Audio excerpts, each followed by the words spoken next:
Alors, le championnat du monde des pulls moches. 400 candidats quand même participent à ce championnat du monde. 400 candidats. Alors effectivement, aujourd'hui, le 21 décembre, c'est la journée internationale du pull de Noël et la journée mondiale de l'orgasme, mais ça n'a rien à voir. Non. Et pour ça, je vous emmène, Sophie, voir le championnat du monde de pull moche qui est français, madame, et qui se tient à Albi chaque Je année. suis pas sûre que les deux aient un rapport, parce qu'on Mais c'est ce aurait que du mal à parvenir à ce résultat en vous regardant. Eh Mais bien, vous allez pardonnez-moi. Eh bien, Sophie, je vais vous prouver le contraire. Vous allez le voir dans un instant en image. Je vous prouve comment le pull moche révolutionne le plaisir féminin et masculin.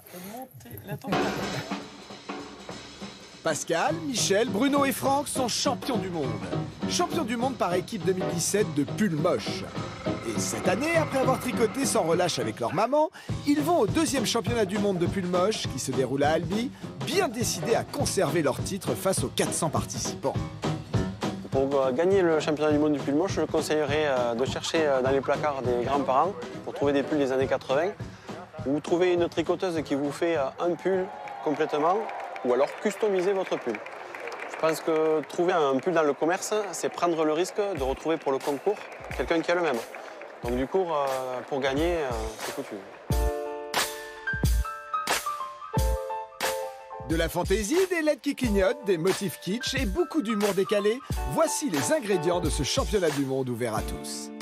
Pour concourir, les pulls qui sont intéressants, par exemple les pulls aveyronnais, sans manches, les poches cousues, les pulls à mouton, les pulls des années 70 qu'on a dans les malles, dans les greniers, tout est bon en fait. Tout le monde est accepté, même les gilets.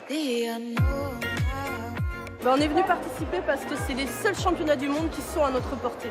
C'est ma femme et 5 amis à elle qui ont fait ce tricot.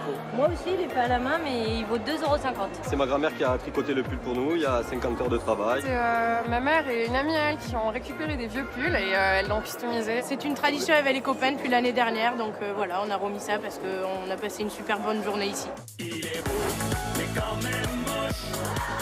L'engouement planétaire pour le pull moche de Noël est tel que même la famille royale d'Angleterre ne déroge pas à cette tradition. Cette année, la concurrence, elle est rude parce que déjà, il y a eu la première année où on a vu un petit peu ce qui se faisait et il y a du level. Il y a vraiment de beaux pulls moches.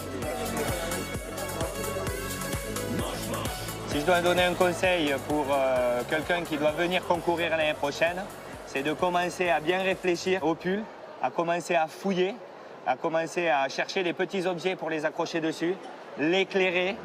Alors le top, c'est quand il est tricoté, avec des objets dessus et éclairé. Si vous avez envie de passer l'hiver au chaud et de vous marrer l'année prochaine en participant au prochain championnat du monde de pull moche, une seule chose à faire. 1, 2, 3, à vos aiguilles à tricoter, partez! Donc en général, ce sont des gens qui ont de l'humour. Ce ne sont que des gens qui ont de l'humour et des gens de tous les âges, Sophie. Est-ce qu'il y a des critères de mochitude? Alors, pour concourir, il faut aller dans sa penderie ou dans la penderie surtout de ses parents, retrouver des pulls des années 60-70 avec des couleurs improbables, des mélanges de couleurs improbables. Ou dans les années 80, un côté très kitsch. Surtout, n'achetez pas un pull dans le commerce, ça sert à rien parce que quelqu'un d'autre pourrait l'avoir. En fait, il faut le customiser et comme on le dit dans le reportage, le mieux, c'est un pull tricoté par maman ou par mamie avec des choses collées dessus et des éclairages qui scintillent. Alors, moi, j'aimerais rendre hommage à Laurent Cabrol, qui présentait à mes côtés la météo il y a très longtemps, et qui portait à l'antenne, parce que je pense que vraiment, alors lui, avant tout le monde, il a porté des pulls moches. D'ailleurs, ce jour-là, il m'a envoyé un petit texto en me disant, il pensait à moi avec ce petit bout. Il portait des pulls que lui tricotaient les téléspectatrices à l'antenne. Voilà. Alors, ils n'étaient pas toujours moches, mais parfois. Parfois. Ah, mais il y en avait de très moches, je m'en souviens. Et alors, moi, je voudrais rendre hommage, Sophie, à toutes les personnes qui nous aident effectivement en coulisses et qui permettent que cette émission existe. Donc, il y a Norman, Marion, Karina, Chloé, Caroline et Coralie. Et ils ont des pulls très moches pour rendre hommage aux pulls de Noël. Ils sont habillés comme ça toute l'année. Et oui. On les oblige. Voilà. Il y en a qui sont pas moches du tout d'ailleurs. Celui de Marion là est plutôt sympa. Eh ben, on va vous l'offrir. On va vous l'offrir. Il porte beau le pull, Norman.